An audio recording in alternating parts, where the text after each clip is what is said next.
संगति अरु साधु की सेवा, बिना भजन बिन तर होने, बिना मौत के मर होने।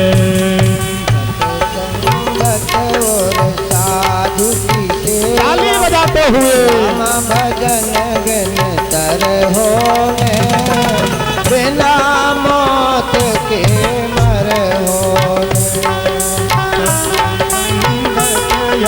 साधु की सेवा, कामा भजन बिन तर होने, बिना मौत के मर होने। साधु की सेवा, रामा भजन बिन तर होने, बिना मौत के मर होने।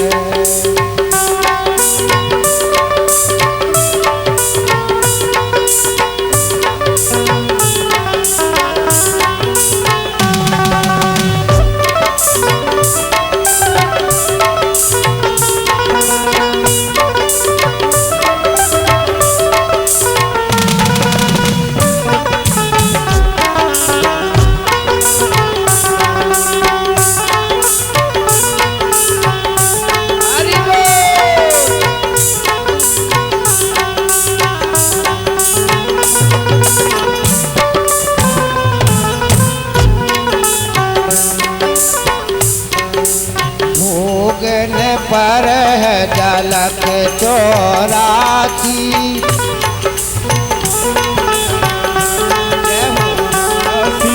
तब जीवों से मिले ओकासी, जोर जोर धन बाती गाती, कितना उठे हो अखर होने, बिना मौत के मर होने।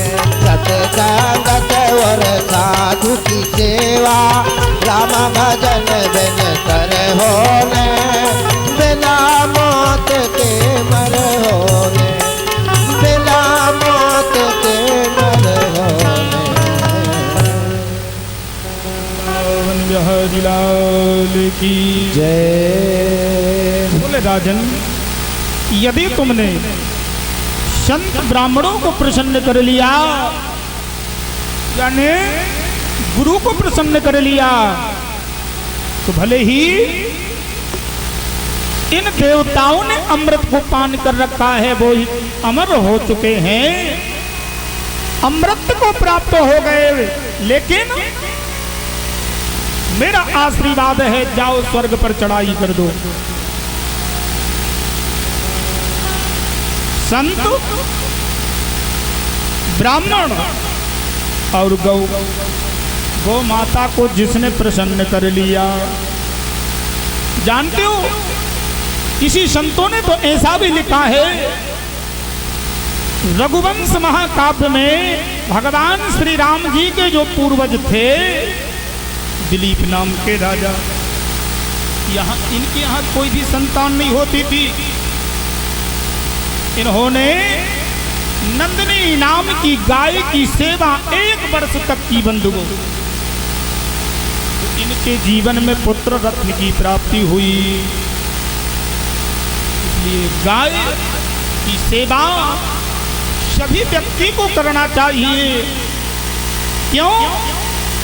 अरे महाराज, उस गाय माता में 33 कोट के देवता रहते हैं, क्योंकि लगत प्यारी, लगत प्यारी गैया, लगत प्यारी जग पालन हारी गैया, लगत प्यारी। 33 कोट के देवता, अरे जिस गाय के गोबर में माता लक्ष्मी का वास होता है, जिस गाय के मूत्र में साक्षात गंगा का वास होता है बंधुगो, अरे गाय के एक एक रोम में महाराज करोड़ों देवताओं का वास है। और हमारे भारत में जगह जगह गायें काटी जा रही हैं, गौ हत्याएं हो रही हैं। ऐसे अनाचार अत्याचार को हमें रोकना चाहिए। जाओ राजन, ये तुम्हारा गुरु तुम पर प्रसन्न हो गया तुम्हारी सेवा से। अरे महाराज स्वर्ग तो जाने दीजिए, त्रिलोक पर कब्जा कर दो, तुम्हारी विजय श्री होगी। राजा बलि ने स्वर्ग पर चढ़ाई कर दी महाराज। ये स्वर्ग के अधिपति बन गए बेचारे। ये इंद्रादि देवता मारे मारे भटकने लगे। माता, इनकी माता है आदिति। अब भाई पुत्र की चिंता माताओं को तो होती ही है, तो माता आदिति ने अपने पति देव के चरणों में प्रणाम किया। बोले स्वामी, मैंने आज तक किसी का अनर्थ नहीं चाहा है, केवल आपसे एक निवेदन करना चाहती हूँ। एक पत्नी होने के नाते, एक पत्नी होने के नाते केवल आपसे निवेदन करती हूँ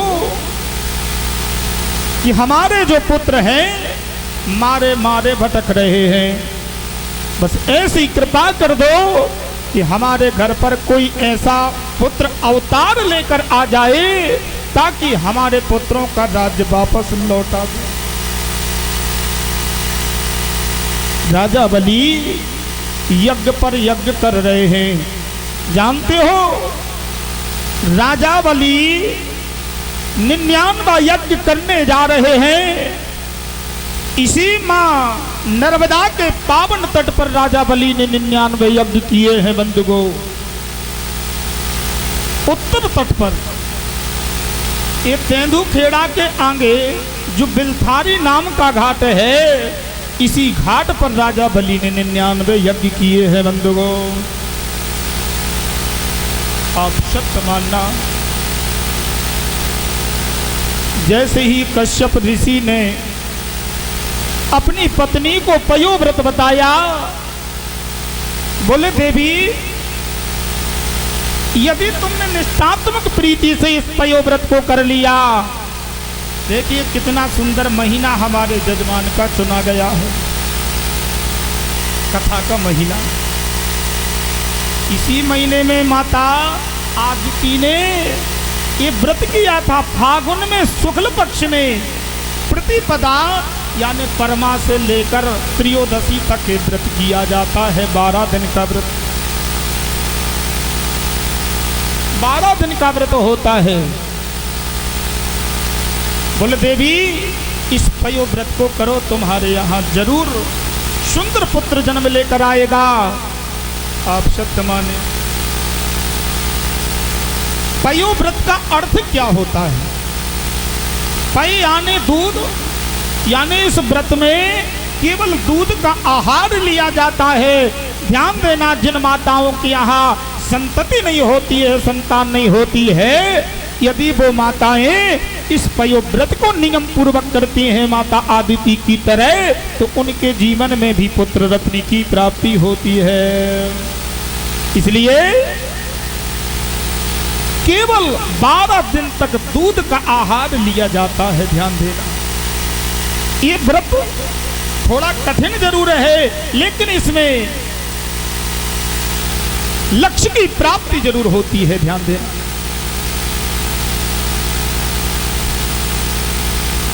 माता आदिति ने व्रत किया, भगवान प्रकट होकर आए। बोले माँ कहो क्या चाहिए? बोले बेटा, हे प्रभु देना चाहते हो तो मैं आपको पुत्र बनाना चाहती हूँ। भगवान ने कहा तथास्तु मैया, ऐसा ही होगा। अब वो धीरे धीरे समय आया, धीरे धीरे समय आया। जानते हो वामन भगवान ने किस महीने में अवतार लिया है? भादों का महीना कुछ ज्यादा संतों ने अति उत्तम माना है। भादों के महीने में राजा परीक्षित को सुखदेव मुनि ने भागवत कथा सुनाई। भादों के महीने में बड़े भैया बलराम का अवतार हुआ। भादों के महीने में राधा रानी का, भादों के महीने में कृष्ण भगवान का अवतार हुआ। और भादों का महीना कैसा है? बोले भादों को गुण गंभीर हो तो विद्या पढ़ लेते हैं। जो भादों के महीने में जिन बच्चों का जन्म होता है वो गुण का भंडार होता है। और भादों के महीने की बात जाने दीजिए, हम 12 महीना होते हैं तो 12 महीनों की बात बता रहे आप और हो। चैत के महीने से महीना चालू होता है, तो जिस महीने में जन्म हो तो आप लोग अंदाजा लगाते रहना, उनके गुणों का बखान कर रहे। बोले चैत को विचित्र हो, तो ध्यान देना, चैत को विचित्र हो तो प्यारो बैसाख को। चैत में जिसका महीना ये जन्म होता है विचित्र होता है वो बच्चा, प्यारो बैसाख को। चैत को विचित्र हो तो प्यारो बैसाख को, और जेठ को जिठाई राख बात बना लेते हैं। आगरो आषाढ़ को, हाँ आखिरो आषाढ़ को, और सूर्य होत सावन को। भादों को गुण गंभीर होत विद्या पढ़ लेते हैं। कुंवर को कमैया, कातक को भक्त हो, अगन को खयाल शीशो पेट भर लेते हैं।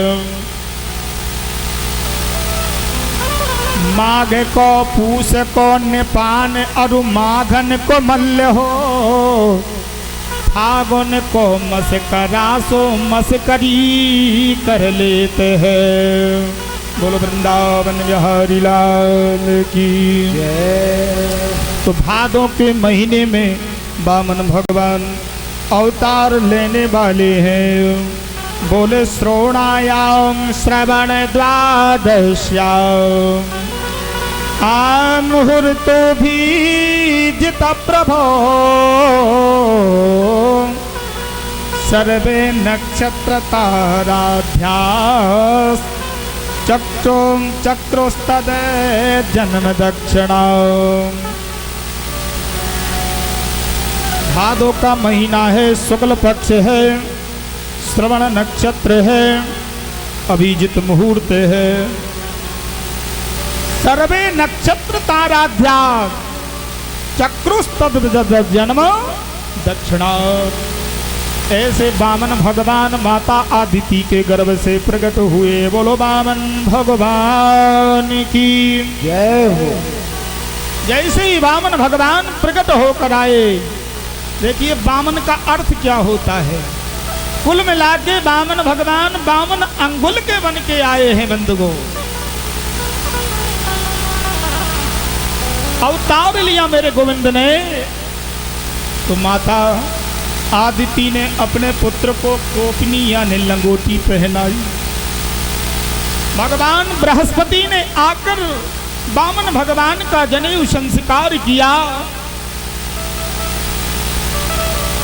माता उमा देवी ने यानी पार्वती जी ने आकर भगवान को भिक्षा पात्र दिया है।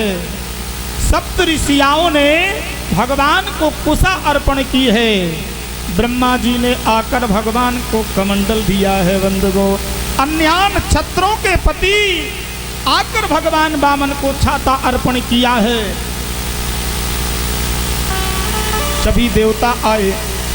देखिए, जब ब्राह्मणों के बालकों का यानी हम लोगों का जिस समय विद्यालय में मुंडन संस्कार जनेऊ संस्कार होता है, तो संस्कार के बाद गुरु कहा करते हैं कि जाओ बेटा कुछ घरों से भिक्षा मांग कर लाओ।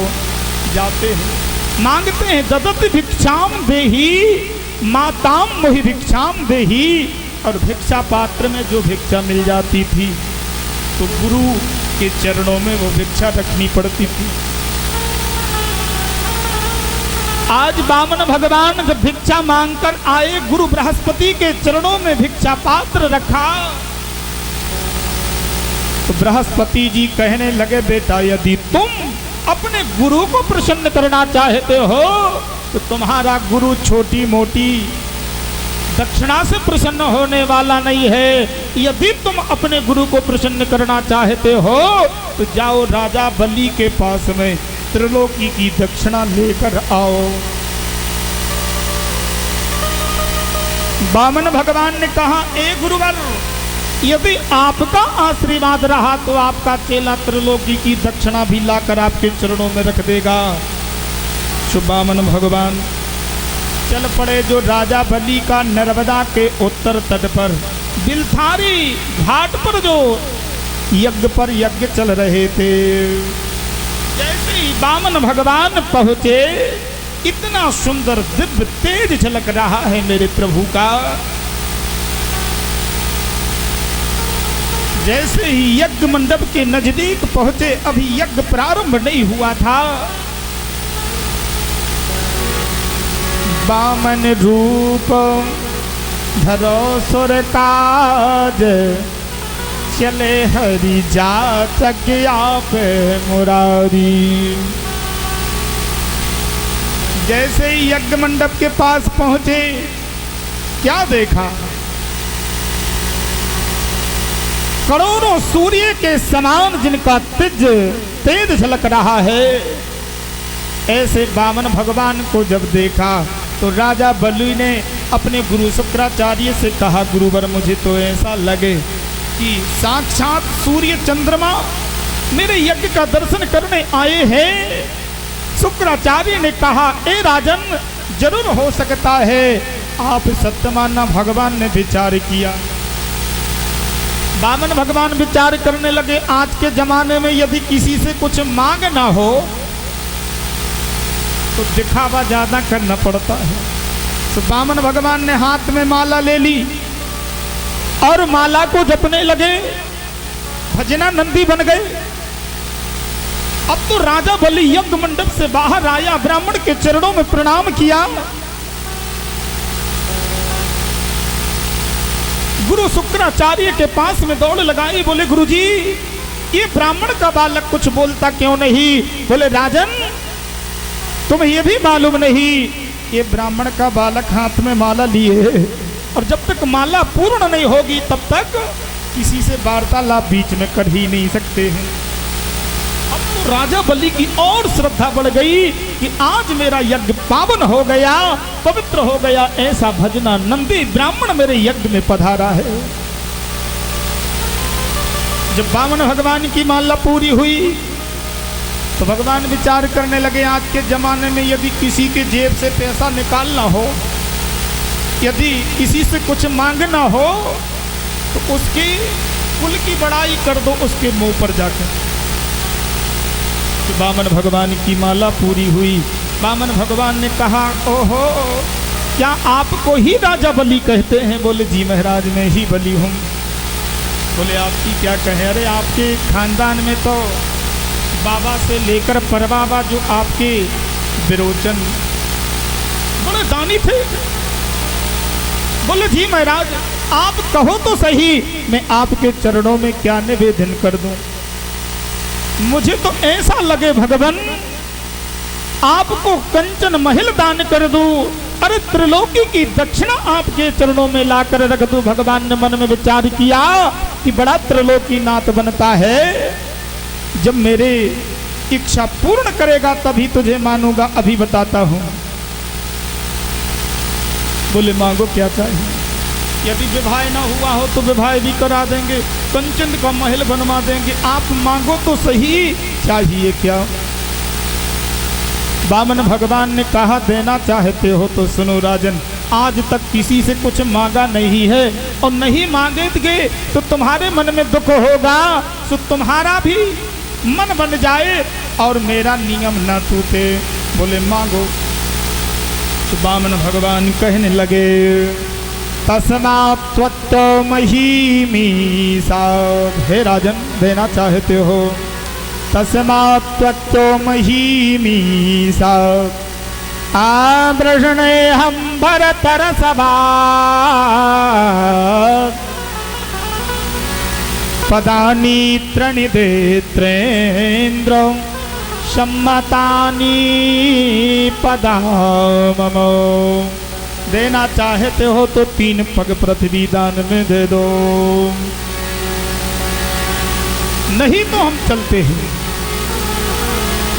अब तो बंधुओं भगवान क्या कहते हैं, तेरे द्वार खड़ा